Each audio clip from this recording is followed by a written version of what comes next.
ओम शांति। ओम शांति। आज बाबा का 19 दिसंबर 2025 का मुरली है। बाबा ने कहा, मीठे बच्चे, हाँ जी मीठा बाबा। अब घर जाना है, इसलिए देही अभिमानी बनो। क्या कहा बाबा ने? बाबा ने कहा कि अभी हमें घर जाना है, इसलिए हमें देही अभिमानी बनना है।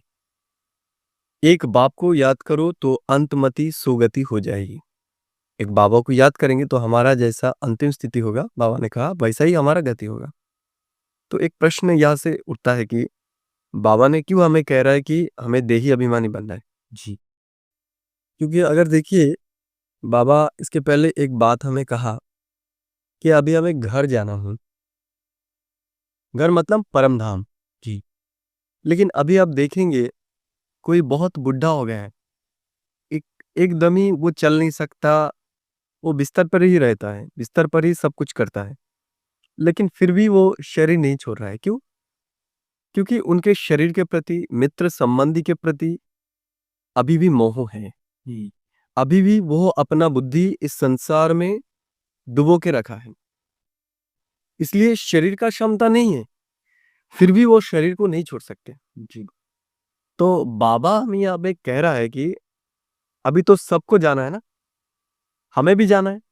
जी इसलिए बाबा हमें कह रहा है कि हमारे स्थिति को ऐसा मजबूत बनाना होगा अभी कि अंतिम समय में जब हम इस शरीर को छोड़ेंगे तो हमें ऐसा कष्ट ना हो, हम आराम से शरीर को छोड़ सके। लेकिन प्रॉब्लम कहाँ पर आता है? हम इतना देहभान में डूब चुके हैं कि हमारे मित्र संबंधी की याद हमारे बुद्धि से नहीं जाता है। हमें लगता है कि हम नहीं रहेंगे तो इनका क्या होगा। तो अगर हम देही अभिमानी स्थिति में रहने का अभ्यास करेंगे और इसी स्थिति में रहेंगे, तो हम ऐसी स्थिति बना लेंगे कि ये एक महफिज खाना है जहाँ पर हम आए हैं, होटल है। जैसे होटल में हम बंद नहीं रहते, वैसे इस दुनिया भी ऐसा ही होगा। क्योंकि अब देखिए, हम तो यहाँ पर अभिनय कर रहे हैं ना, जी तो जिसके जितना पार्ट है वो उतना ही बजाएगा, उससे ज्यादा नहीं। और हमारे लिए किसी का जीवन बंद भी नहीं जाएगा कि हम नहीं रहेंगे तो चलेगा नहीं, चलेगा, सबका चल जाएगा। और जिसका जैसा कर्म है वो तो उसको पाना ही होगा ना। तो हम क्यों अपने बुद्धि को यहाँ पर फंसा के रखें? हमें तो, हम जितना दिन रहते हैं उनके साथ उतना दिन हमारा जो कर्तव्य है वो करना है, उनको खुश रखना है, आनंद में रखना है। लेकिन जब हमें जाने का समय हो तो हम आराम से जा सके। तो इसलिए बाबा अभी हमें ये प्रैक्टिस करने के लिए कह रहा है कि अभी हमें से क्या करना होगा? देही अभिमानी स्थिति का अभ्यास करना होगा। प्रश्न पूछा बाबा ने आज, वंडरफुल बाप ने तुम्हें कौन सा एक वंडरफुल राज सुनाया है? तो सोचिए, यहाँ पर बाबा ने एक बात कही कि वंडरफुल बाप क्यों कह रहा है? वंडरफुल मतलब क्या है? वंडरफुल मतलब है आश्चर्यजनक। देखिए, इस दुनिया में कहीं पर भी अगर प्रधानमंत्री आ जाए तो हम कितना उसका महिमा करते, या फिर उस जगह का हर एक लोग के अंदर ये बात चलता है कि हमारे यहाँ पर प्रधानमंत्री आ रहा है, वो कितना अप्लुत होता है ना। उस एरिया ही नहीं, सिर्फ उस शहर ही नहीं, जिस राज्य में आ रहा है प्रधानमंत्री, तो उधर भी क्या राज्य में बोला जाएगा कि प्रधानमंत्री इस जगह पर आ रहा है। तो प्रधानमंत्री जो 5 साल के लिए है, 5 साल के बाद वो प्रधानमंत्री भी नहीं रहेगा। उसके लिए मनुष्य का इतना पागलपन, ईश्वर परमात्मा जो इस दुनिया को पूरा बदलने वाले हैं, कलयुग से सतयुग बनाने वाले हैं, वो अभी आ गया है। लेकिन दुनिया वाले ये नहीं जानते, भारतवासी ये नहीं जानते कि भारत में भगवान आया है। और इससे भी आश्चर्य जो बात है वो है, जिन्होंने भगवान को पहचान लिया है, तथाकथित, हम जो कहते हैं हम भगवान को पहचान लिया है, अपने आप से हमें पूछना होगा कि हमें क्या इतना वो नशा है जैसा दुनिया वालों को प्रधानमंत्री आने वाले हैं तब होता है। तो इसलिए बाबा कह रहे हैं कि वंडरफुल बात है। तो यही तो सबसे बड़ा आश्चर्य है ना, कि भगवान रोज हमें आके पढ़ा रहा है, लेकिन हमारे अंदर जितना अनुभव होना चाहिए, जितना खुशी होना चाहिए, उतना है ही नहीं। जी। तो बाबा ने उत्तर कहा, बाबा कहते बच्चे, अब अनादि अविनाशी ड्रामा बना हुआ है। तो बाबा ने क्या कहा कि ये जो नाटक है, ये नाटक अविनाशी है, ये बना हुआ है। अविनाशी मतलब जिसका विनाश नहीं है। तो विनाश किस चीज का नहीं होता है? जो चीज कभी बना ही नहीं। जो बना है उसको विनाश भी होना है, क्योंकि ये ड्रामा कभी बना ही नहीं, इसलिए ये कभी खत्म भी नहीं होगा। तो ये भी बहुत आश्चर्य की एक बात है। और ये कैसे प्रमाणित होता है कि ये ड्रामा अपरिवर्तनशील है या फिर ये बना बना है, ये पहले भी हुआ था। अब देखेंगे कि कोई कोई होता है भविष्यवक्ता, हम कहते हैं कि ये भविष्य के बारे में बता सकता है, भविष्य में क्या होगा। तो आप ये बताइए, जो चीज अभी तक हुआ ही नहीं, उसके बारे में कोई कैसे बता सकता है? जैसे आप मान लीजिए कोई एक सिनेमा जो तैयारी नहीं हुआ है, अब उसके बारे में बता सकता है? अब तब बता सकते हैं जब आप मान लीजिए कि आप बहुत काल पहले उस सिनेमा को देखा है, लेकिन अभी भूल चुके हैं। उसका नाम भी भूल चुके हैं, उसका अभिनेता कौन थी वो भी आप भूल चुके हैं, या फिर उसका जो कहानी है वो भी आप भूल चुके हैं। लेकिन आप जब देख रहे हैं उसको, तो देखते देखते देखते देखते एक टाइम में आपको कुछ कुछ सीन याद आ जाएगा कि इसके बाद शायद ये होने वाला है, और आप देखेंगे कि वही हो रहा है। वैसे ही आप देखेंगे, हम कहते हैं ना, जो सुबह का जो सपने होते हैं वो सत्य होते हैं। ये क्यों? क्योंकि बाबा ने हमें कहा है ना कि आत्मा के अंदर पूरे 84 जन्म का पार्ट भरा हुआ है। तो कहां पर भरा हुआ होता है? आत्मा के अंदर। तो उनके संस्कार में रहते हैं। संस्कार मतलब हमारा सबकॉन्शियस माइंड। तो जब हम सारे रात पूरे नींद लेते हैं, उसके बाद हमारा मन बुद्धि क्या हो जाता है? एकदम बिल्कुल शांत हो जाता है। और जब शांत हो जाता है, तब हमारे सबकॉन्शियस माइंड में जो कुछ भी है वो क्या होता है?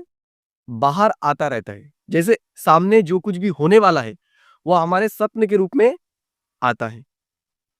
तो इससे भी प्रमाण होता है कि जो ड्रामा है, जो ये नाटक हम कर रहे हैं, अभी चल रहे हैं, ये बना बना है। ये पहले भी हुआ था, अभी हो रहा है, फिर होगा।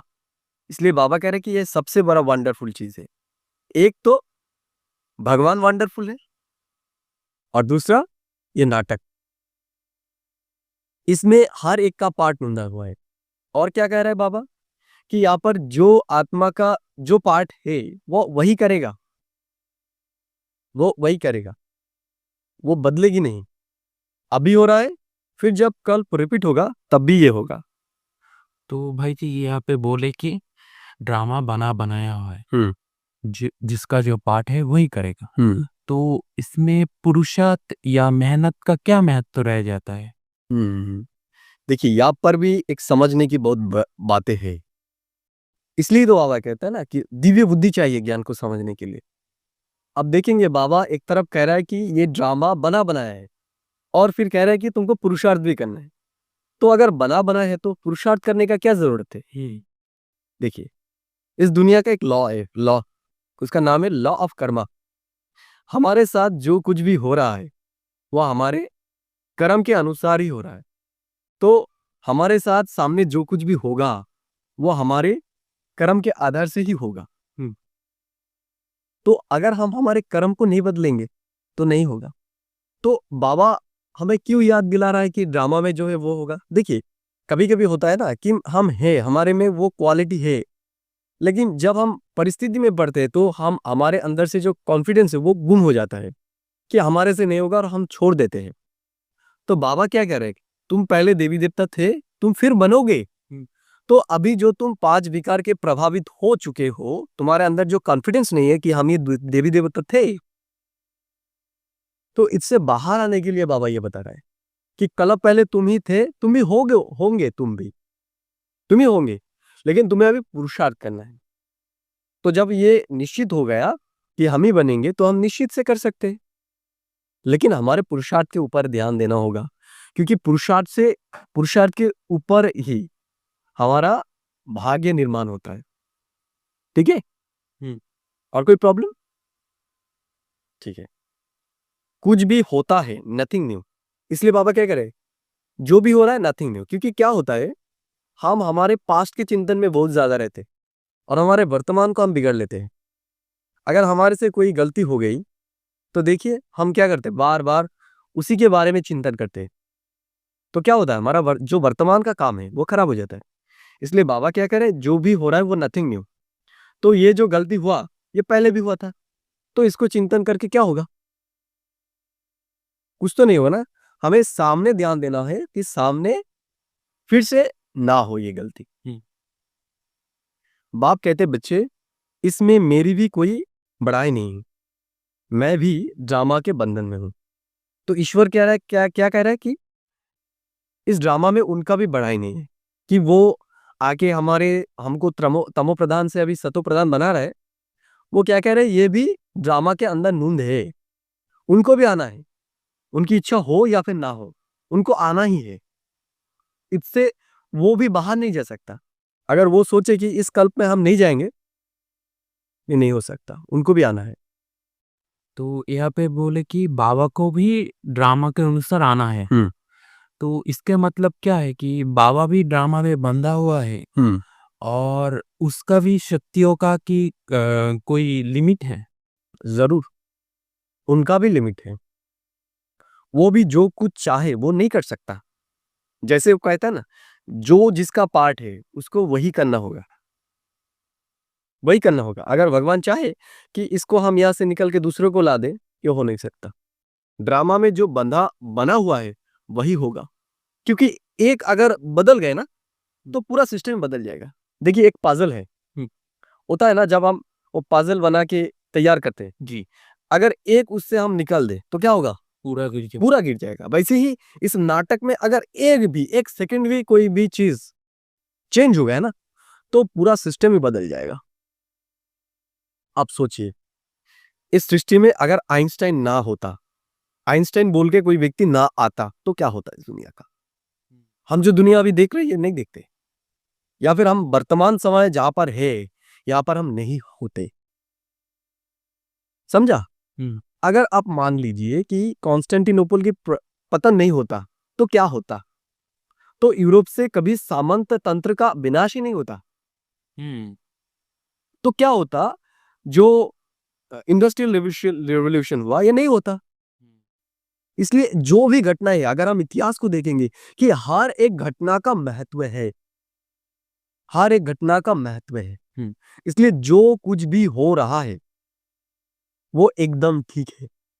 हम जिस जगह पे है यहां से हमें लग रहा है कि ये ठीक नहीं है, लेकिन अगर हम पूरे कल्प की दृष्टि से देखें तो जो भी कुछ हो रहा है ये एकदम परफेक्ट है। तो भगवान इसमें कुछ भी चेंजेस नहीं लाएगा। वो ड्रामा अनुसार जो कुछ भी हो रहा है वो भी ड्रामा अनुसार ही अपना करते वो करेगा। इसलिए उनका भी एक लिमिटेशन है। मैं भी ड्रामा के बंधन में हूं। ये जो हम इतने देर तक ये बातें डिस्कस की वो भी इस ड्रामा के अंदर बंधा हुआ है। तो ये जो दुनिया वाले जो भी धर्मात्मा है, वो जो कहता है कि हम इस जन्म मृत्यु के चक्र में नहीं आएंगे, ये कल्पना है। ये वास्तव में सही नहीं है। वो जो समझते कि हम ब्रह्म में लीन हो जाएंगे, हमारे जन्म और मृत्यु के चक्र में नहीं आएंगे, ये संभव ही नहीं है। ये संभव ही नहीं है, क्योंकि भगवान को भी आना पड़ता है। जो जन्म ही नहीं लेते हैं वो भी बांधा हुआ। तो ये तो जन्म ले चुका है जी। और देखिए ये कितना आश्चर्य की बात है कि वो शरीर में है तो कर्म तो कर रहा है ना। तो कर्म का बीज बोया है तो फल तो निकलेगा। तो जो भी शरीर लिया है उनको फिर से शरीर में आना ही होगा, और आके उनको अच्छा या बुरा जो कर्म है उनका फल भोगना ही होगा। बाप यो वंडरफुल राज सुनाकर जैसे अपने पार्ट को भी महत्व नहीं देते। इसलिए ईश्वर क्या कह रहे हैं कि वो भी अपने पार्ट को, अपने महत्व को छोटा कर रहे हैं। कि हम जो अब तक सोच रहे थे कि भगवान उनके मन में जो इच्छा वो कर सकता है, तो अभी भगवान कह रहा है नहीं, मेरे जो कुछ भी इच्छा है मैं नहीं कर सकता। मैं भी इस ड्रामा के नियम से बंधा हुआ हूं। मैं कुछ नहीं कर सकता। गीत, आखिर वो दिन आया आज। ओम शांति। मीठे मीठे रूहानी बच्चे ये गीत गा रहे हैं। तो कौन गा रहा है ये गीत? हम रूहानी बच्चे। कौन सा गीत? आखिर वो दिन आया आज। कौन सा दिन? जब आत्मा और परमात्मा का मिलन होता है। क्योंकि अब देखिए पूरे ये 5000 वर्ष के जो कल्प है, न सतयुग, न त्रेता, न द्वापर, न कलयुग, इसमें कभी आत्मा और परमात्मा का मिलन नहीं होता है। कब होता है? इस विशेष संगम युग में। तो अभी वो समय है जब हम भगवान से बातचीत कर रहे हैं, भगवान से हम बातचीत कर रहे हैं और उनके पाला रह रहे हैं। तो ये इतना श्रेष्ठ समय है। तो अभी मुरली में बोला कि आखिर वो दिन आया जब हम भगवान से मिल रहे हैं। तो इस साधारण रूप से हम कैसे समझे कि अभी भगवान चला आया यहाँ पे? देखिए इसके लिए तो परख शक्ति चाहिए, और परख होगा बुद्धि से कि हमारे बुद्धि में क्या है। इसलिए तो बाबा कह रहा है कि अब जो ज्ञान सुन रहे हो ये बुद्धि से विचार करो। हम इसको विचार नहीं करते। क्या विचार नहीं करते? कि ये जो बातें वो बोल रहे हैं, हम सुन रहे हैं मुरली में, ये कोई मनुष्य के द्वारा कहना क्या संभव है? और जो वो कह रहा है वो सीक्वेंसली मिलाइए, आप इतिहास को देखिए कि वो जो कह रहा है वो एकदम सिस्टमेटिक मिल रहा है। तो हम जितना चिंतन में रहेंगे, इसलिए कहा है ना बाबा, आज बाद में कहा है मुरली में कि नंबरवार पुरुषार्थ अनुसार हम उनको पहचान रहे हैं। क्यों? क्योंकि हम जितना हमारे बुद्धि में ज्ञान को भरते जाएंगे, उसका चिंतन करते जाएंगे, तो उतना हम महसूस करेंगे कि ये भगवान के बिना कोई मनुष्य ये बातें कह नहीं सकता। तो तब हमारे अंदर निश्चय आएगा और हम फील कर सकेंगे कि भगवान ही ये सब बातें कह रहा है। तो इसके लिए चिंतन महत्वपूर्ण चीज है। इसलिए बाबा कहता है ना कि तुम जितना योग युक्त होते जाओगे, उतना तुम ये ज्ञान तुम्हारे अंदर स्पष्ट होता जाएगा। अभी तो ये तत्व के रूप में हमारे अंदर है, हमारे पास है, लेकिन वो अनुभव तक हम अभी तक नहीं गए हैं। जैसे कहा ना, आज पहले बाबा ने कहा कि आश्चर्य बाप, कहा ना बाबा ने आज प्रश्न में जो कहा है कि वंडरफुल बाप। तो देखिए हमें तो कभी ये अनुभव ही नहीं हुआ। प्रधानमंत्री आ रहा है, हमारे अंदर कितना अनुभव हो रहा है, लेकिन भगवान आया है और रोज हमें पढ़ा रहा है, बिल्कुल ही अनुभव नहीं है जितना होना चाहिए। सबका नहीं, जो जितना पुरुषार्थ कर रहा है, जो जितना इस चिंतन में है, उसका अनुभव ऐसा ही है। इसलिए चिंतन सबसे महत्वपूर्ण है। तो भगवान आया है ये महसूस करने के लिए भी हमें चिंतन में डूबना है, तभी हम रियलाइज कर सकेंगे कि भगवान सचमुच भगवान ही आए हैं और वही हमें ज्ञान सुना रहा है। और एक बात, हम जो ब्राह्मण बच्चे हैं वो तो महसूस कर सकते हैं, बाबा का वाणी सुन रहे, बाप सुना रहे। तो दुनिया का जो लोग हैं, उन लोगों को कैसे पता चलेगा कि भगवान आ गया अभी? देखिए यहाँ पर भी एक बात है, अगर सब जान जाए ना कि भगवान आ गया, तो वो कोई भगवान का जो कार्य है वो करने नहीं देगा। इसलिए सबके द्वारा तो ये जानना संभव ही नहीं है। और एक बात, भगवान को जानने के लिए बहुत उच्च बुद्धि की जरूरत है। साधारण वाले बुद्धि वाले व्यक्ति ये समझ ही नहीं सकते। जब अब देखिए वर्तमान समय में हम मोबाइल में जो देखते हैं ना, कि आप देखेंगे जो लो कंटेंट है वो सबसे ज्यादा वायरल होता है जी। जो गाली, जो भी आप देखेंगे, जो भी कंटेंट तैयार करते हैं ना, जो लोग बहुत गाली देता है, घटिया बातें करते हैं, वही ट्रेंड में चलता है, वही सबसे वायरल होता है, वही सबसे व्यूज लाते हैं। क्यों? क्योंकि मनुष्य का बुद्धि एकदम गिर चुका है। और जो बहुत उच्च ज्ञान है, अब देखेंगे उसमें व्यू नहीं है एकदम। क्यों नहीं है? क्योंकि वो अच्छा ही नहीं लगेगा। जिसका बुद्धि एकदम निचले तल पर है, उसको ये ज्ञान अच्छा ही नहीं लगेगा, सपोर्ट ही नहीं करेगा। जैसे आप देखेंगे कि मोबाइल होता है ना, मोबाइल का अलग अलग क्वालिटी होता है। किसी मोबाइल में जो 4K वीडियो है वो सपोर्ट नहीं करता जी। तो आप जब उसमें चलाएंगे तो वो चलेगा ही नहीं, चलेगा ही नहीं। ऐसा ही जो उच्च लेवल का ज्ञान है, तो उनकी बुद्धि में वो सपोर्ट ही नहीं करता, अनुभूति ही नहीं आता। और जो निम्न क्वालिटी का है वो कर जाता है, इसलिए वायरल होता है। तो ईश्वर वो तो सर्वोत्तम सत्ता है, तो उनको समझना, उनको फील करना, इसके लिए बुद्धि का बहुत शक्तिशाली होना चाहिए। बुद्धि की एकाग्रता चाहिए, शांत बुद्धि चाहिए, तो ही हम भगवान को महसूस कर सकेंगे।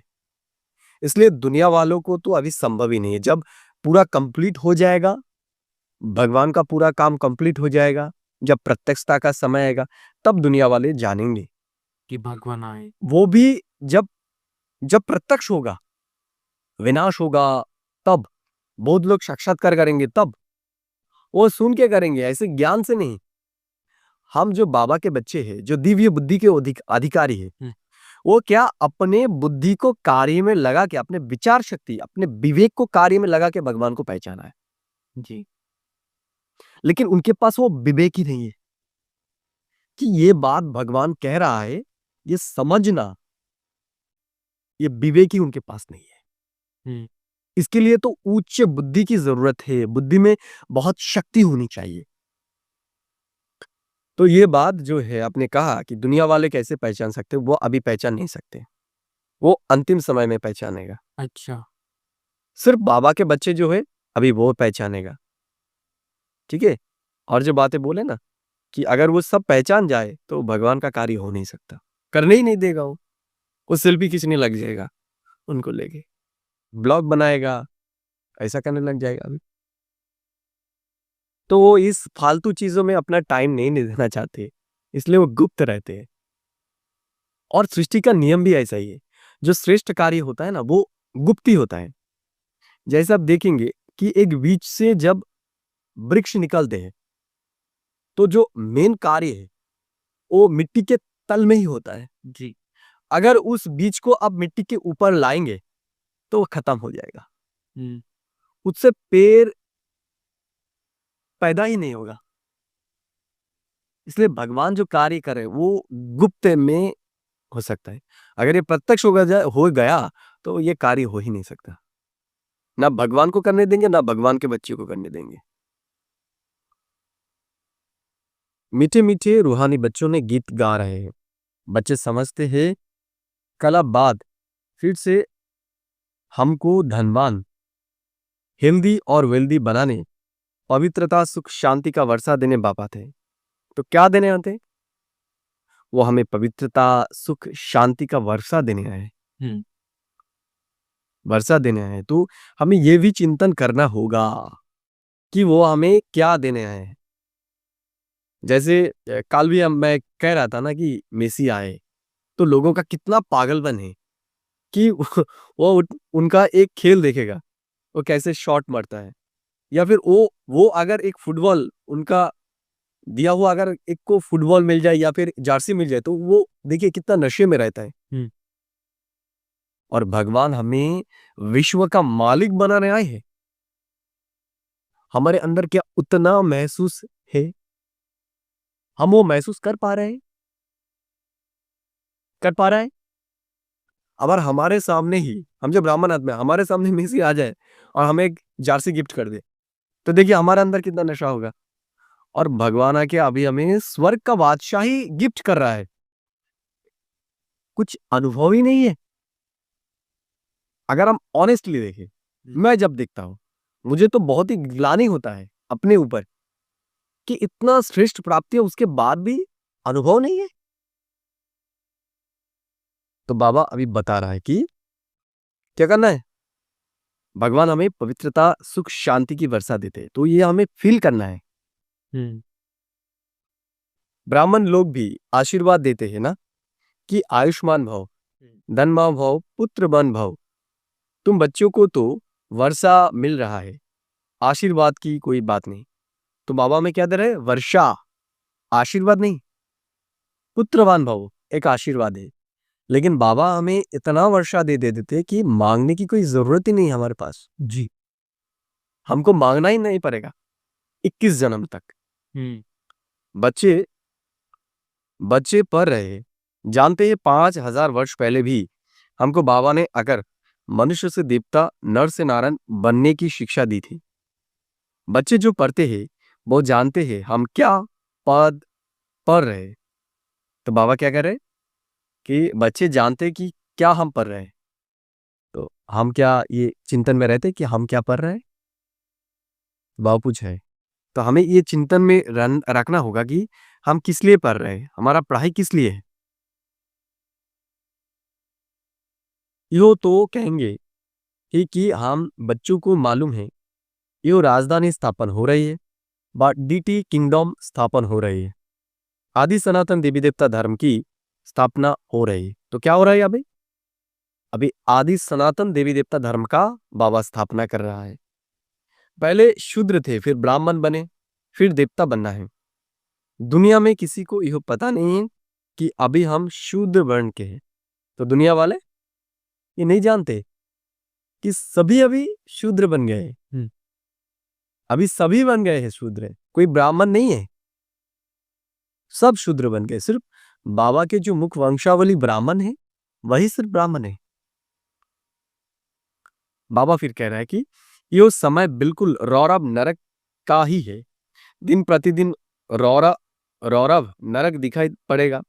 मनुष्य ऐसा ऐसा करते रहेंगे जो समझेंगे बिल्कुल ही तमोप्रधान दुनिया बनती जा रही है। इसमें भी काम महाशत्रु है।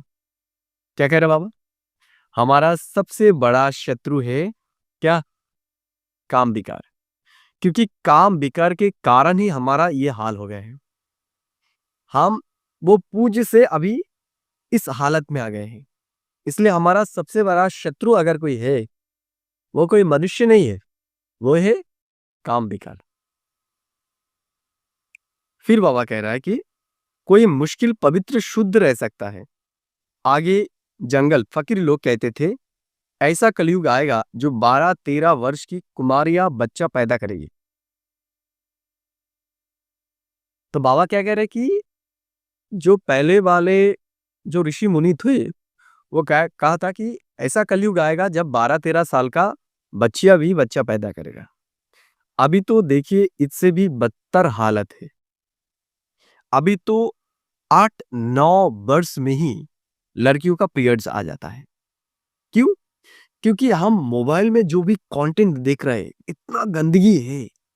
जब हमारे अंदर जा रहा है, जो विचार हम कर रहे हैं, और अभी जो खाना खा रहा है, जो भी नॉनवेज खाते हैं ना, तो मुर्गे को जल्दी जल्दी बड़ा करने के लिए वो क्या करता है, वो एंटीबायोटिक देता है, हार्मोन्स देते हैं, जिससे वो क्या होता है, बहुत ज्यादा वो बड़ा हो जाता है। तो ये जो नॉनवेज अगर कोई मीट खाएगा तो क्या होगा, वो जो हार्मोन्स है वो हमारे शरीर में भी जाएगा। तो एक तो हमारे शरीर उससे जल्दी जितने देर में होना चाहिए था उससे जल्दी हमारा शरीर क्या हो जाएगा, मैच्योर हो जाएगा। और एक बात हम जो देख रहे हैं वो गंदगी, तो इससे अभी क्या हो रहा है कि 8-10 साल का लड़की भी गर्भ धारण कर रहा है। तो जो ऋषि मुनियों का है, तो हम तो अभी उससे भी निचले स्थान पर दिख रहे हैं इस दुनिया को जी। तो यहाँ पे बाबा ने बोला कि हमारा सबसे बड़ा शत्रु है काम विकार। अभी ये दुनिया है बहुत ग्लैमर भरे दुनिया है। इसमें हम अपने जो इंद्रिय है इसको कैसे नियंत्रण कर सकते हैं? देखिए, इंद्रिय हमारा चंचल क्यों है ये पहले हमें समझना है। हम जब खाली होते हैं ना, इंद्रिय चंचल होने का कारण इंद्रिय हम क्या कर रहे हैं, इंद्रिय से सुख भोगने चाहते हैं कि हमें सुख मिले, शांति मिले, खुशी मिले, आनंद मिले।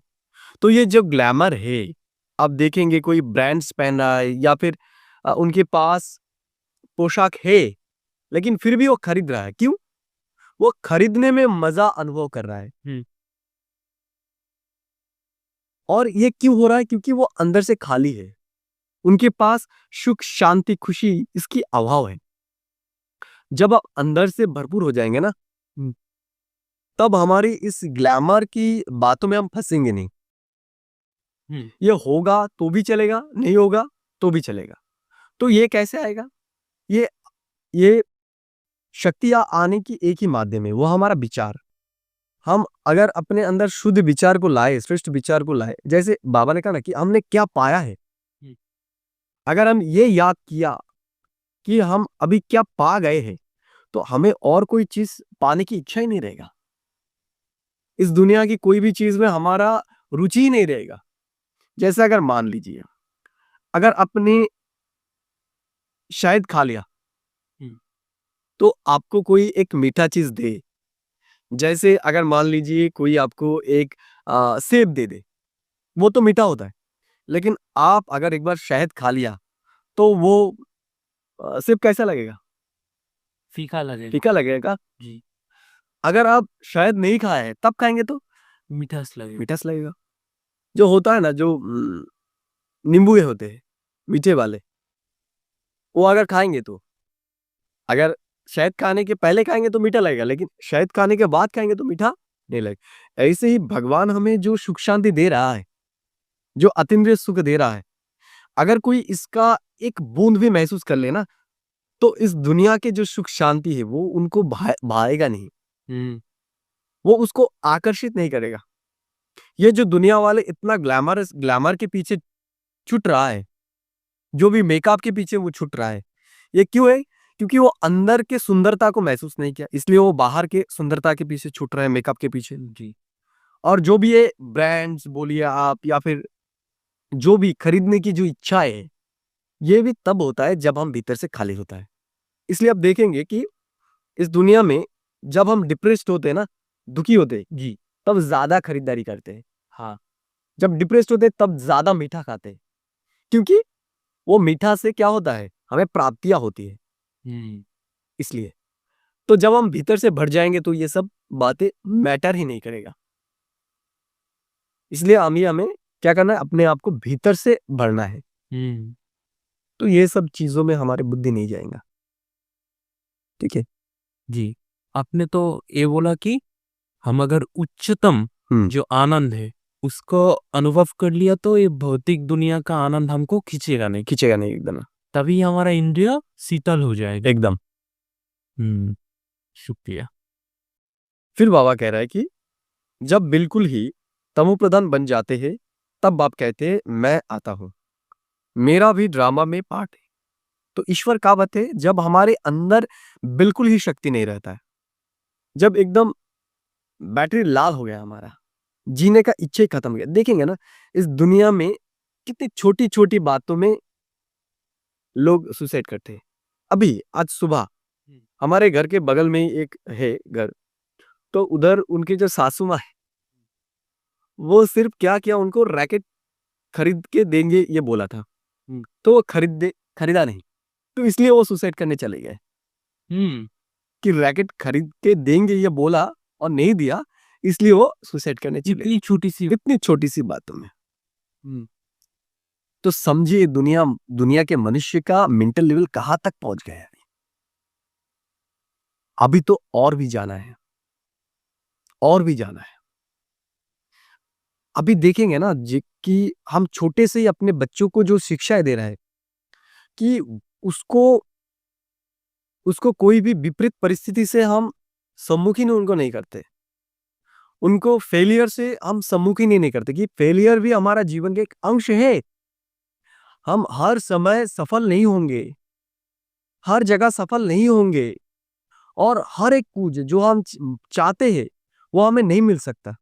अभी देखेंगे कि क्या करता है माँ बाप, बच्चे जो भी मांग रहा है वो दे देता है, वो ये जो संस्कार हो गया है ना कि जो मांगेंगे वो मिल जाएगा। जब बाद में ये नहीं मिलता है तभी वो क्या हो जाता है, डिप्रेस्ड हो जाता है। इसलिए छोटी छोटी चीज में, इसलिए छोटी छोटी बातों में ही वो सुसाइड कर लेता है, क्योंकि वो फेलियर से सम्मुखीन नहीं हो सकता है, कभी नहीं हुआ। हो सकता है। इसलिए, और ये अंदर से खाली भी है। जब हम अंदर से बहुत भर जाते हैं ना, तब दुनिया की कोई भी परिस्थिति हमारे जीने की इच्छा को नष्ट नहीं कर सकता। जितना भी दरिद्रता हो, जितना भी परिस्थिति विपरीत हो, हम ऐसा कभी नहीं सोचेंगे कि हमें सुसाइड करना है। जो दुर्बल हो चुके हैं, जिनके मेंटल पावर एकदम खत्म हो चुके हैं, वही ऐसा सोचते हैं। बाप समझाते ही ऐसे चक्र लगाया नाटक पूरा होता है। आप बाप को याद करो तो तुम सतो प्रधान दुनिया के मालिक बन जाएंगे। यही बात ये बाबा जो हमें दे रहा है, इसकी अगर हम याद करें तो हम क्या पा गए हैं, इसको जब हम अनुभव करेंगे तो वो सब चीज हमारे लिए कोई मैटर नहीं करेगा। जैसा हमारे लिए अब देखिए, एक ही सफेद पोशाक, कोई महंगी चीजों के तरफ हमारा दृष्टि नहीं जाता है। कब क्या चला जाता है हमें पता ही नहीं चलता। हमारे लिए तो रोज ही दिवाली है, अभी रोज ही दिवाली है। तो ऐसा क्यों, कब अनुभव होगा, जब हम अंदर से भरपूर होंगे। ड्रामा में मैं बांधा मन हूं, आकर तुम बच्चों को बहुत सहज याद की यात्रा बताता हूं। अंतमति सुगति, यो इस समय के लिए ही कहा जाता है। यो अंत काल है ना। बाप युक्ति बताते हैं, मामे का हम याद करो तो सतो प्रधान बन जाएंगे। बच्चे भी समझते हैं हम नए दुनिया के मालिक बनेंगे। बाप घड़ी घड़ी कहते हैं नथिंग न्यू। क्या कह रहा है बाबा? बाबा हमें बार बार याद दिला रहा है कि नथिंग न्यू। तुम अपसेट ना हो कि हमारे द्वारा नहीं होगा। बाबा क्या कह रहे हैं? नथिंग न्यू तुम्हारे द्वारा ही होगा। तो ये नथिंग न्यू जो शब्द है ना, ये एक बहुत ही शक्तिशाली शब्द है। ये हमारे विपरीत परिस्थिति में उस जगह से निकलने का एक बहुत बड़ा चाबी है। अगर हम माया के पास हार गए हैं तो हमें अपसेट नहीं होना है। पहले भी हुआ था और यहां से हम बाहर निकल सकते हैं, क्योंकि नथिंग न्यू पहले भी हुआ है, अभी भी होंगे। ये विश्वास अपने अंदर रखना है। इसलिए बाबा ये बार बार हमें याद दिला रहा है कि नथिंग न्यू, तुम ही देवी देवता थे और अभी तुम ही बनने वाले हो। तो हमें अपसेट होके पढ़ाई नहीं छोड़ना है अभी। उसके बाद बाबा बता रहा है कि पतित से पावन, पावन से पतित बनना, यो कोई डिफिकल्ट की बात नहीं है बहुत सच। परंतु युद्ध कौन सी है, यह ना समझने के कारण शास्त्र में लड़ाई की बात लिख दी है। क्या कहा बाबा ने? ये युद्ध है, ये युद्ध कहाँ है? ये हमारे अंदर है, मन में। मन में ये देखिए ना, काम विकार हमारे अंदर है। तो अभी जो बाबा हमें ज्ञान सुना रहा है, तो ऐसा तो नहीं कि हमारे अंदर से आप ही चला जाएगा। तो उसके विरुद्ध हमें युक्तियां देना पड़ रहा है, उसको ना समझाना पड़ रहा है क्यों हम काम के वशीभूत ना हो। क्योंकि हमारे पास जो प्राप्तियां है, इसको त्यागने से जो प्राप्तियां हमें मिलने वाला है वो कितना श्रेष्ठ है। तो जब हमें ये महसूस होगा कि कितना श्रेष्ठ है, तो आप ही हम काम की, देखिए काम में तो भी एक मजा है ना, काम में भी तो इंस्टेंट एक मजा है। इसलिए तो लोग काम विकार में जा रहा है। तो जब हम ये महसूस करेंगे कि उनसे भी ज्यादा प्राप्तियां हम कर सकते हैं, तो हम जाएंगे नहीं। तो ये जो युद्ध है, ये ही एक युद्ध है कि अपने मन को समझाना। तो ये अंदर के युद्ध है। तो ये शरीर भान में आने के कारण ये क्या समझ रहे कि बाहर के युद्ध है, वो बाहर दिखा दी है। बच्चे जीत पाते हैं, बहुत अच्छे अच्छे चलते हैं, फिर माया आकर दीवा बुझा देते हैं। क्या कहा बाबा ने? बहुत है जो अच्छे चलते हैं, लेकिन एक टाइम के बाद वो अपने आप को समझा नहीं सकता, तो ज्ञान छोड़ के चले जाते हैं। कभी कभी तो ऐसा तूफान जोर से आता है जो 8-10 वर्ष के पिछाड़े पुराने अच्छे अच्छे झाड़ भी हिल पड़ते हैं। बच्चे जानते हैं, वर्णन भी करते हैं, अच्छे अच्छे माला के दाने थे, आज है ही नहीं। यह भी मिसाल है, गज को ग्रह ने खाया, यो है माया का तूफान। क्या कह रहे बाबा? कि जैसे गज है वो स्थल भूमि में शक्तिशाली है, लेकिन जो क्रोकोडाइल है वो पानी में क्या है, उससे भी शक्तिशाली है। तो अगर हाथी पानी में चला गया तो क्या वो क्रोकोडाइल क्या करेगा? उसको जकड़ लेगा, उसको खत्म कर देगा। वैसे ही जब तक हम श्रीमत के गंडी में, श्रीमत के अंदर है, तब तक माया हमें कुछ नहीं कर सकता। लेकिन जब हम उसके एरिया में चले गए, एक बार उस माया की चिंतन में चले गए, तो वहां से निकलना मुश्किल है। तो इसलिए कह रहा है कि जो महारथी है वो भी अगर उसमें चला गया तो वो भी खत्म। इसलिए हमें बहुत सावधान रहना है। इसलिए हमको मर्यादा में रहना है। मर्यादा में रहना है, हमें कभी भी मर्यादा के बाहर नहीं जाना है। तो इस डिजिटल दुनिया में ये माया का तूफान क्या-क्या है? जैसे माया का तूफान वीडियोस है हम जो देखते हैं, फेसबुक से, इंस्टाग्राम है, यूट्यूब है, हम जब देखते हैं, आ जाते हैं ना, यही माया का तूफान। यही माया का तूफान है। हम नहीं जानेंगे कब ये, जैसे आप स्क्रॉल कर रहे हैं, समझिए कि आप मोबाइल स्क्रॉल कर रहे हैं, एक नेगेटिव चीजें आ गया, तो आपको 1 दिन 2 दिन लगेगा कि ये तो हमारे ऊपर प्रभाव ही नहीं डाल रहा है।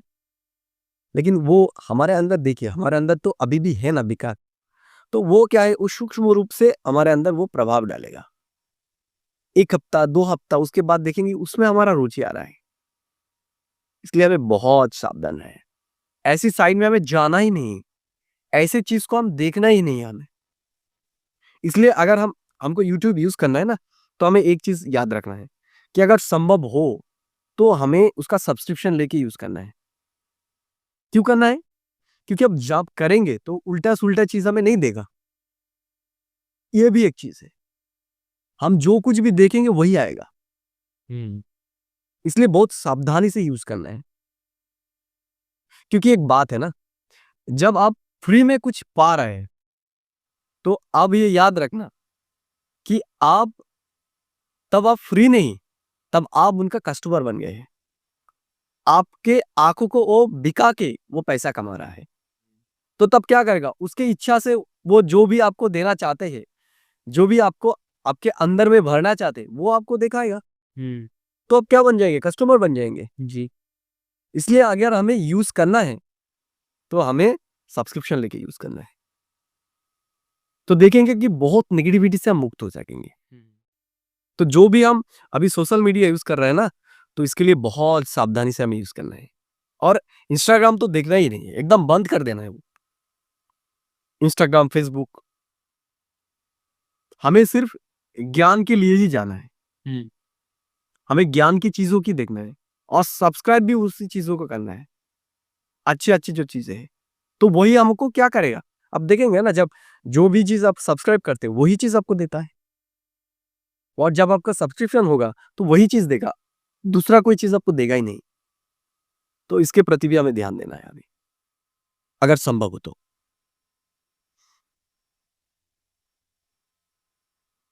बाप कहते हैं, इन 5 विकारों से संभाल रखते रहो, हुँ। याद में रहेंगे तो मजबूत हो जाएँगे। देही अभिमानी बन। क्या कह रहे हैं बाबा हमें? कि हमें देही अभिमानी बनना है। यह शिक्षा बाप की एक ही बार मिलती है। ऐसा कभी और कोई कहेंगे नहीं कि तुम आत्म अभिमानी बनो। हुँ। तो ये बातें इससे पहले तो हम कभी नहीं सुने ना कि हमें आत्म अभिमानी बनना है। जी।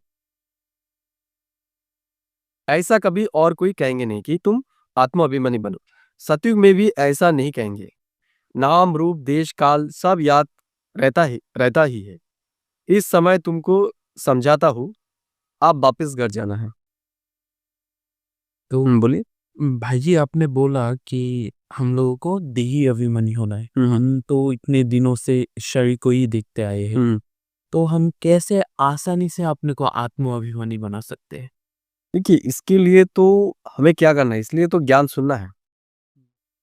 ये आसान चीज़ नहीं है। इसलिए तो बाबा कहते हैं कि ये मासी का घर नहीं है, कि हम समझे कि ऐसा ही हो जाए।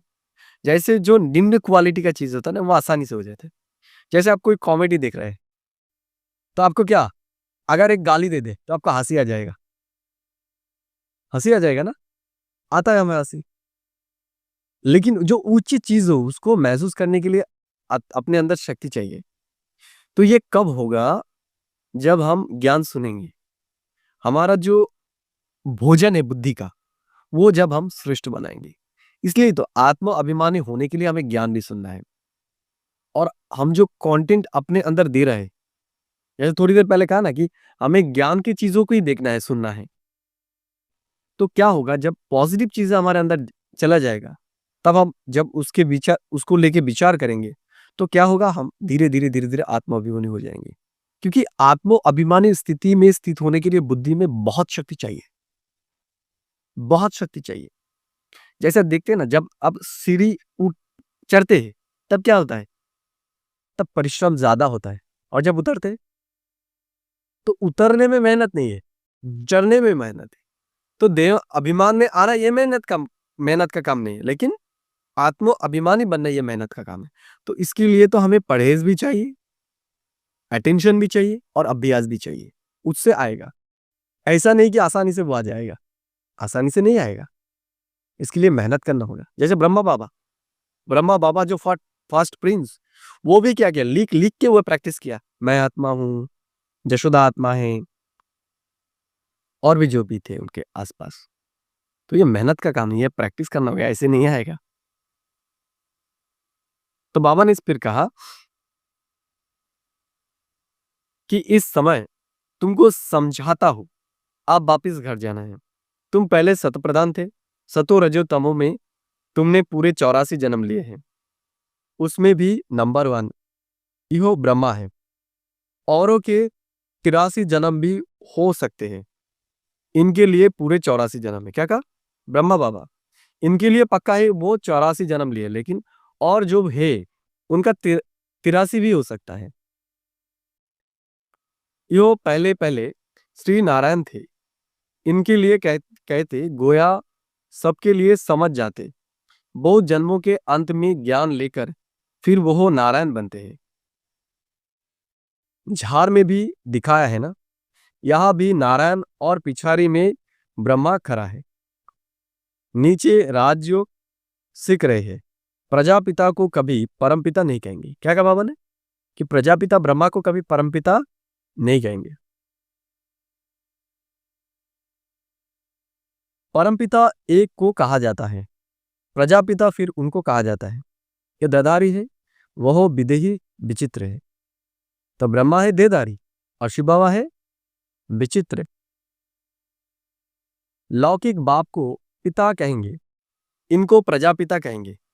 वो परमपिता तो परम धाम में रहते हैं, प्रजापिता ब्रह्मा परम धाम में नहीं रहे कहेंगे। वो तो यहां साकारी दुनिया में हो गया, सूक्ष्म वतन में भी नहीं। कौन? शिव बाबा। वो सूक्ष्म वतन में भी नहीं रहते हैं। प्रजा तो है स्थूल वतन में। प्रजापिता को भगवान नहीं कहा जाता है, भगवान का कोई शरीर का नाम नहीं। मनुष्य तन जिस पर नाम पड़ते हैं उनसे इहो न्यारा है। कौन? शिव बाबा। शिव बाबा का नाम शरीर के आधार से नहीं बनता है, क्या उनके गुणों या फिर कर्तव्य के आधार से बनता है। परंतु आत्मा तो है ना। साधु संत आदि सिर्फ घर बार छोड़ते हैं, बाकी दुनिया के विकारों के अनुभवी तो है ना। तो साधु संत के बाद बाबा कह रहा है कि उनके पास विकार के अनुभव है, वो घर छोड़ चुके लेकिन अनुभव से फारिग नहीं है। छोटे बच्चे को कुछ भी पता नहीं रहता है, इसलिए उनको महात्मा कहा जाता है। 5 विकारों का उनको पता ही नहीं रहता, इसलिए छोटे बच्चों को पवित्र कहा जाता है। इस समय तो कोई पवित्र आत्मा हो ही नहीं सकते। छोटे से बड़ा होगा फिर भी पतित तो कहेंगे ना। बाप समझाते हैं सबका अलग अलग पार्ट इस ड्रामा में नून है। क्या कहा बाबा ने? हर एक का पार्ट क्या है? अलग अलग है। इस चक्र में कितने शरीर लेते हैं, कितने कर्म करते हैं, जो सब फिर रिपीट होना है। पहले पहले आत्मा को पहचानना है। इतनी छोटी आत्मा में 84 जन्म का अविनाशी पार्ट भरा हुआ है। यही है सबसे वंडरफुल बात। क्या कहा बाबा ने? सबसे बड़ा वंडरफुल बात है कि इतना छोटा आत्मा, इसमें सारे 84 जन्म का पार्ट भरा हुआ है। आत्मा भी अविनाशी है, ड्रामा भी अविनाशी है, बना बनाया है। ऐसे नहीं कहेंगे कब से शुरू हुआ। कुदरत कहते हैं ना, आत्मा कैसी है, यह ड्रामा कैसी बना हुआ है, इसमें कोई कुछ भी कर नहीं सकता। जैसे समुद्र अथवा आकाश का अंत नहीं निकाल सकते हैं, यह अविनाशी ड्रामा है। क्या कहा बाबा ने? जैसे समुद्र का कोई विनाश ही नहीं ना, आकाश का कोई विनाश नहीं है, वैसे बाबा का ये ड्रामा जो है ये भी अविनाशी है। ये एक चक्र है, ये खत्म नहीं होता कभी भी। कितना वंडर लगता है। जैसे बाबा वंडरफुल, वैसे ज्ञान भी बड़ा वंडरफुल है। कभी कोई बात ना बता ना सके, इतने सब एक्टर्स अपना अपना पार्ट बजाते ही आते हैं। नाटक कब बना यह कोई प्रश्न उठा नहीं सकता। क्या कहा बाबा ने यहाँ पर कि यह नाटक कब से शुरू हुआ, यह प्रश्न आ ही नहीं सकता। बहुत कहते हैं भगवान को क्या पड़ी थी जो दुख सुख की दुनिया बैठ बनाई। अरे यो तो अनादि है, प्रलय आदि होती नहीं, बनी बनाई है। ऐसे थोड़ी कह सकते हैं यो क्यों बनाई। तो बाबा क्या कह रहे हैं कि ये जो ड्रामा ये बने बनाई है, ये कभी बना भी नहीं है और ये कभी संपूर्ण रूप से विनाश भी नहीं होगा। ये क्या होता है, ये परिवर्तन होता है। पहले पहले तो बाबा बहुत थोड़ा थोड़ा सुनाता था, वंडरफुल बातें भी, फिर भी कोशिश तो थी ना। उसने सीखा, उसने खींचा। भट्टी की भी कोशिश थी। शास्त्र में फिर दिखाया है कृष्ण को कंसपुरी से निकाल ले गए। अब तुम जानते हो कंस आदि तो वहां होते ही नहीं। गीता, भगवत, महाभारत यह सब कनेक्शन रखते हैं तो कुछ भी नहीं। क्या कहा कि गीता और महाभारत जो है वो एक दूसरे से कनेक्टेड है। जैसे महाभारत में रामायण का भी बातें बताया है, वैसे रामायण में भी महाभारत की बातें बताया है। इसलिए क्या है, वो एक एक दूसरे से कनेक्टेड है।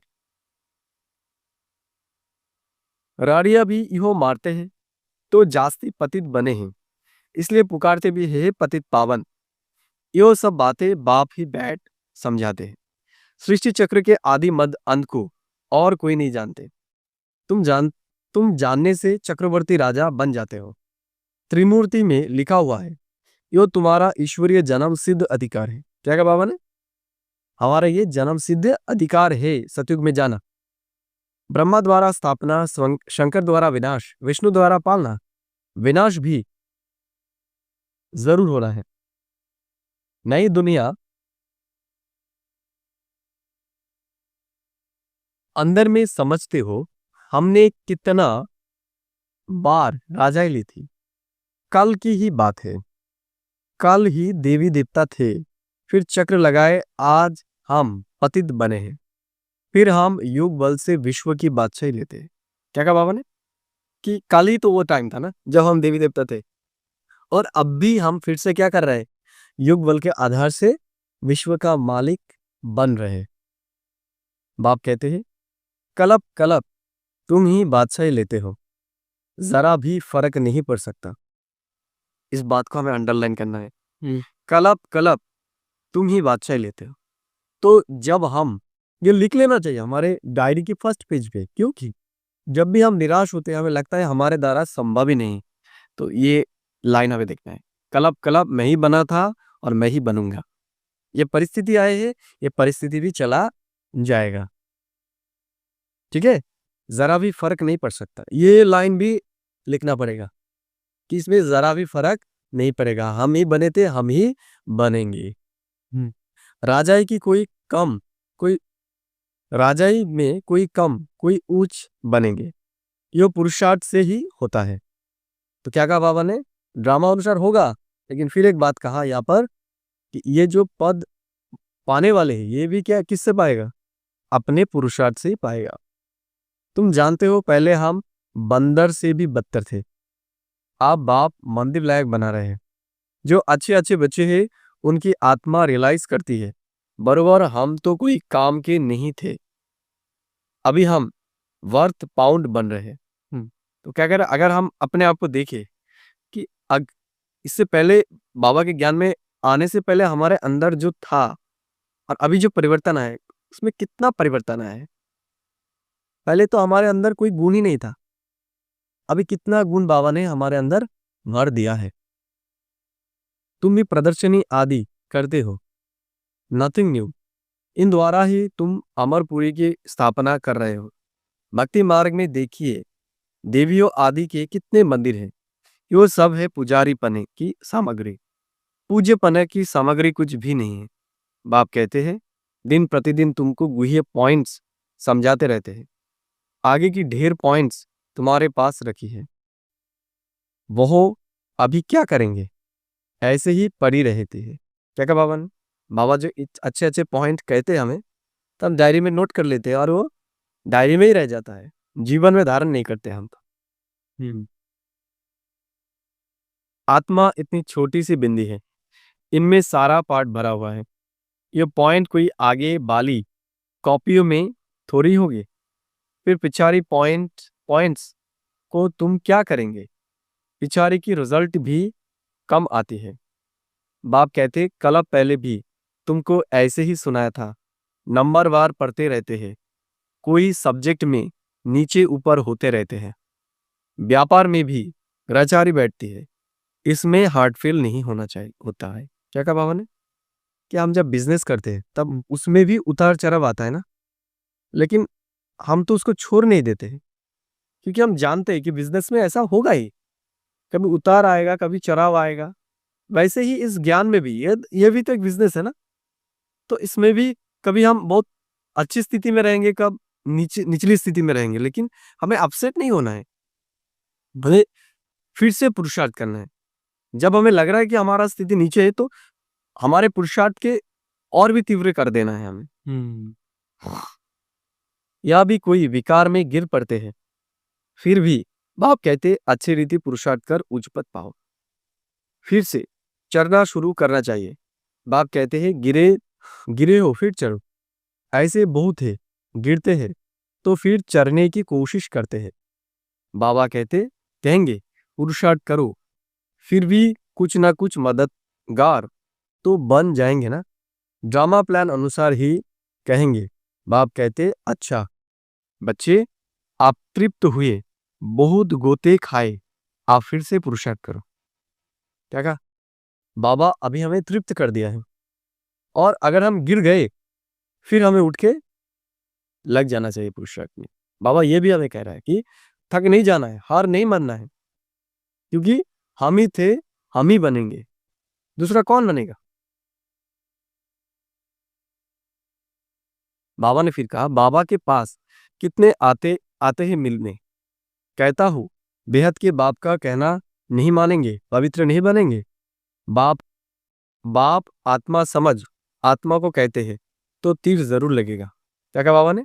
हम आत्मा समझ के आत्मा को बोलेंगे तो ज्ञान का तीर अवश्य लगेगा। समझो, स्त्री को तीर लग जाता है तो कहेंगे हम तो प्रतिज्ञा करते हैं, पुरुष को नहीं लगता है, फिर आगे चल उनको भी चढ़ाने की कोशिश करेंगे। फिर ऐसे भी बहुत आते हैं जिनको स्त्री ज्ञान में ले आती है, तो कहते स्त्री हमारा गुरु है। वो ब्राह्मण लोग हथियाला बांधने समय कहते यो हमारा गुरु ईश्वर है। यह बाप कहते हैं तुम्हारा एक ही बाप सब कुछ है। तो क्या कह रहे बाबा? बाबा ही हमारा सब कुछ है, हमारा गुरु, हमारा शिक्षक सब बाबा ही है। मेरा तो एक दूसरा ना कोई, सब उनको ही याद करते हैं। उस एक से ही योग लगाना है, यो देह भी मेरा नहीं। क्या कहा बाबा ने? ये देह भी मेरा नहीं, तो और जो संबंधी है वो का है? शरीर ही मेरा नहीं तो संबंधी भी तो मेरा नहीं है ना, एक बाबा ही हमारा है। ठीक है? अच्छा, मीठे मीठे सिखिलदे बच्चों प्रति मात पिता बाप दादा का याद प्यार और गुड मॉर्निंग। रूहानी बाप की रूहानी बच्चों को नमस्ते। धारणा के लिए मुख्य सार 1 नंबर बाबा ने कहा कोई भी ग्रहचारी आती है तो दिल शिकस्त हो बैठ नहीं जाना है। क्या कहा बाबा ने? जब भी हम माया के वशीभूत हो जाते हैं, समझ गए कि हम माया के वशीभूत हो गए, बाबा ने कहा हमें ग्रहचारी नहीं बनना है, कि हमें हाल नहीं छोड़ना है, कि हमारा द्वारा और संभव ही नहीं है। हमें फिर से उठ के खड़े होना है और फिर से पुरुषार्थ करना है, फिर से पुरुषार्थ कर बाप की याद में रहे उच्च पद पाना है। 2 नंबर, स्वयं की स्थिति याद से ऐसी मजबूत बनानी है जो कोई भी माया का तूफान बार ना कर सके। क्या कहा बाबा ने? कि हमें पहले से इतना अभ्यास करना है और हमारा स्थिति इतना मजबूत करना है कि माया हमको प्रभावित ही न कर सके। ऐसा मजबूत हमें बनना है, विकारों से अपनी संभाल करते रहना है, और क्या एकदम हमें अटेंटिव रहना है कि कोई भी विकार हमारे अंदर ना आए, क्योंकि एक बार आ गया ना तो उसको निकालना बहुत मुश्किल है। इसलिए पहले ही उसको खत्म कर देना है। वरदान, सर्वशक्तियों की लाइट द्वारा आत्माओं को रास्ता दिखाने वाले चेतन लाइट हाउस भव। तो बाबा ने कहा सर्वशक्ति के आधार से हमें क्या करना है, दुनिया वालों को लाइट दिखाना है, रास्ता दिखाना है, तो ही हम चेतन लाइट हाउस बन सकेंगे। व्याख्या, यदि सदा इस स्मृति में रहो कि मैं आत्मा विश्व कल्याण की सेवा के लिए परम धाम से अवतरित हुई हूं, तो जो भी संकल्प करेंगे, बोलेंगे, उसमें विश्व कल्याण समाया हुआ होगा। क्या कहा बाबा ने?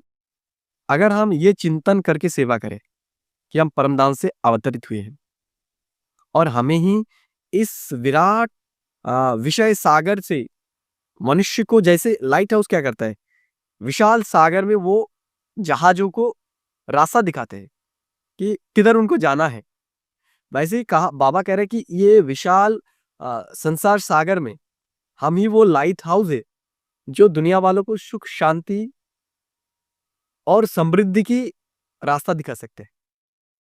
तो ये हम कब कर सकेंगे? जब हम ये याद करेंगे कि हम अवतरित आत्मा हैं और हमारा अब एक ही मुख्य काम है, वो है सबको इस दुख की दुनिया से छुड़ाना और सबको सुख की दिशा देना।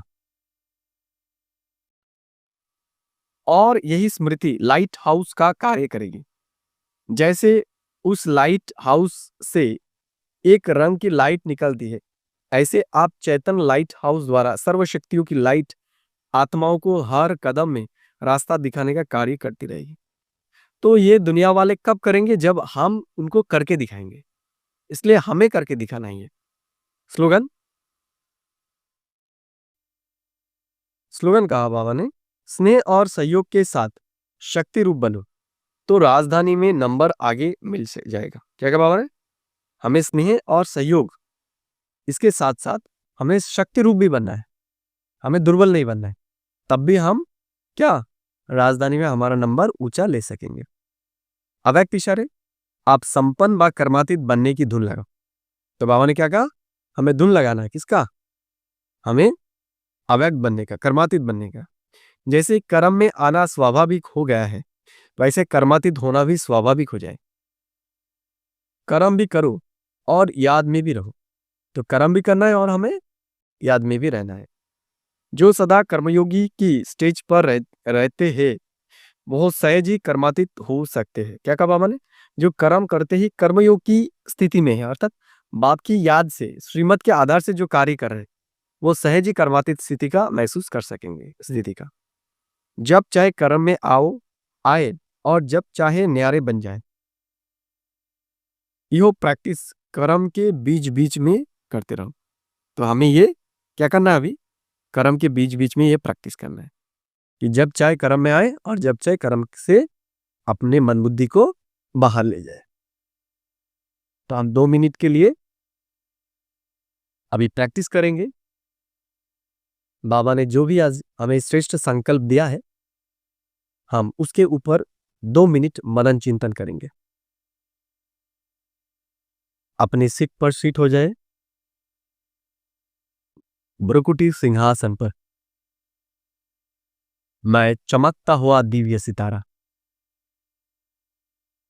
इस देह के भान से न्यारा। मैं परमात्मा का छात्र हूं। परमात्मा आकर अभी दिव्य शिक्षाओं से हमारे बुद्धि को भरपूर बना रहा है। उनकी दिव्य शिक्षा है, अभी हमें घर जाना है, इसलिए अभी हमारे मन और बुद्धि को इस दुनिया से संपूर्ण रूप से हटा देना है। हमें देही अभिमानी स्थिति बनाना है। बाबा ने यह भी कहा आज कि परमात्मा सबसे आश्चर्य की बात है, और एक आश्चर्य की बात है, ये ड्रामा मना बनाया है। हम ही राजा बने थे और हम ही फिर से बनेंगे। और एक मुख्य पॉइंट बाबा आज जो हमें बताया है, अपने आप को विजुअलाइज करेंगे उस स्थिति में, मैं अवतरित आत्मा अनुभव कीजिए। परम धाम से अवतरित होकर सूक्ष्म ड्रेस में विराजमान अपने आप को सूक्ष्म शरीर में देखिए। मैं दिव्य गुणों और शक्तियों से संपन्न, मैं अवतरित आत्मा, मैं लाइट हाउस के जैसे इस दुनिया के मनुष्य को इस विराट संसार सागर से मुक्त होने का रास्ता दिखा रहा हूं। अपने आप को देखिए, विजुअलाइज कीजिए अपने संपन्न फरिश्ते स्वरूप में। मैं अवतरित आत्मा हूं, मैं कर्मयोगी हूं। आज सारे दिन में हम बार बार यही प्रैक्टिस करेंगे कि हम अवतरित आत्मा हैं। हम इस दुनिया के मनुष्य को लाइट हाउस बनकर रास्ता दिखाने वाले हैं। ओम शांति। बाबा ने जो कहा वो आप कमेंट में कमेंट कर देना। ओम शांति।